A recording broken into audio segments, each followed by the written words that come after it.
বৌমা, ও বৌমা, একবার এসো থেকে এদিকে। হ্যাঁ মা বলুন, কি বলছে?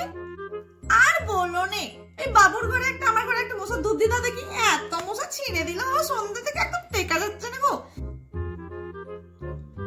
আচ্ছা মা, এখনই দিয়ে দিচ্ছি। আর হ্যাঁ শোনো শোনো শোনো শোনো, ধূপটা জ্বালিয়ে দিও। তোমার আবার যা বুদ্ধি বাবু, দেখবো যে ধূপটা না জ্বালিয়ে দিয়ে দিয়েছো। আচ্ছা মা। এই একটা ধূপ, এই একটা ধূপ, এই দুটো ধূপকে যদি দুটো দেশলাই দিয়ে না ধরে তাহলে তো ধূপগুলো মনে হয় রাগ করতে পারে। তাহলে এই একটা দেশলাই আর একটা দেশলাই, এই দুটো দেশলাই নিয়ে ধূপগুলোকে ধরাবো, এটাই ভালো হবে।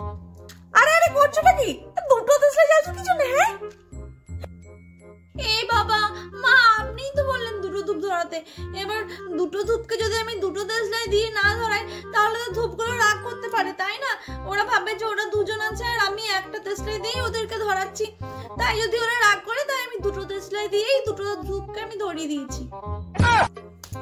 বাবু রে, তোর বউটা আমার সংসার লাটে তুলে দিল রে, লাটে তুলে দিল। ও বাবা রে বাবা রে।